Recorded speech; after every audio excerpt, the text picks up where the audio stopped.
শাহবাগের গুমট পরিস্থিতি যেন কাটছেই না, বরং এই পরিস্থিতিটা যত সময় যাচ্ছে তত আরো ঘোলাটে হচ্ছে, আরো জটিল হচ্ছে। আমরা যদি আপনাদেরকে একটু দেখানোর চেষ্টা করি, শাহবাগের যে সাধারণ মানুষের সংখ্যা, সেটা বহিরাগতদের সংখ্যা, সেটা যত সময় যাচ্ছে ততই বৃদ্ধি পাচ্ছে।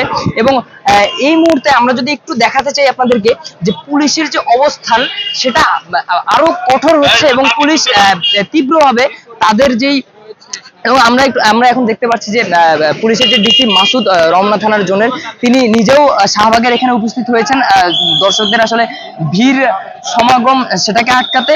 এবং পাশাপাশি এইখানে পুলিশের যে তীব্র পাহারা, সেটা যত সময় যাচ্ছে তত বাড়ছে। এবং আমরা দেখলাম যে র্যাবের কিছু সদস্য এখানে এসেছেন এবং ডিবির কিছু সদস্য এখানে রয়েছেন।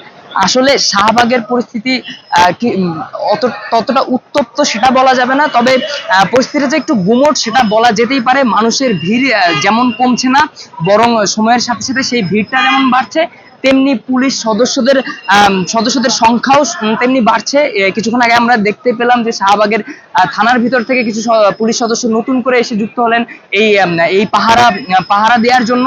এবং এই মুহূর্তে আমরা দেখতে পাচ্ছি যে র্যাবের কিছু গাড়ি সেটিও শাহবাগ থেকে প্রবেশ করছেন এবং তারা হয়তোবা টিএসসির দিকে না গেলেও তারা এই শাহবাগে অবস্থান করবেন। এবং মানুষের যে জটলা সেটাও কমছেন এবং সবার চোখে মুখে এক ধরনের আতঙ্ক, এক ধরনের উৎকণ্ঠা, কখন যে কি হয় সেটা কেউ বলতে পারে।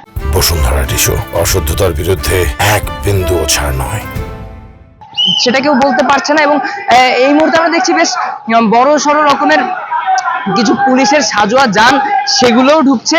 আসলে পরিস্থিতিটা সত্যি বড়ই উত্তপ্ত বলা যেতে পারে। এবং এখনো পর্যন্ত কোনো গন্ডগোল শাহবাগ এরিয়ায় হয়নি, কিন্তু আসলে যেমনটা দেখা যাচ্ছে আগামী কিছুক্ষণের মধ্যে যে পরিস্থিতি কোন দিকে যায় সেটা একেবারেই বলা যাচ্ছে না। এবং সাধারণ মানুষ, আমরা যেরকম দেখাচ্ছিলাম দর্শক, সাধারণ মানুষের ভিড় যতটা বাড়ছে, পুলিশ সদস্যদের সংখ্যাও ঠিক ততটাই বাড়ছে। পুলিশের গাড়ি যেমন আপনাদেরকে আমরা দেখাচ্ছি যে পুলিশের বিভিন্ন সাজোয়া গান, পুলিশের সদস্য বাড়ছে। পাশাপাশি শাহবাগের ঠিক থানাকে মাঝখানে রেখে চারিদিক দিয়ে দেখা যাচ্ছে যে পুলিশ, র্যাব এবং ডিবির সদস্যরা তার চারদিক থেকে আসলে জায়গাটাকে ঘেরাও করে রেখেছে।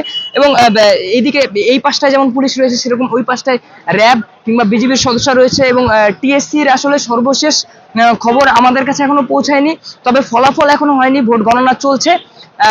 এখন শাহবাগের এরিয়ায় আসলে কোনো অনাকাঙ্ক্ষিত ঘটনা এখনো না ঘটলেও ভবিষ্যতে আসলে কি ঘটে সেটা বলা যাচ্ছে না। এই হচ্ছে শাহবাগ থেকে সর্বশেষ। দর্শক, কালের কণ্ঠের মাল্টিমিডিয়া থেকে আপনাদের সাথে যুক্ত ছিলাম আমি মোহাম্মদ মেহেদী হাসান কাউসার।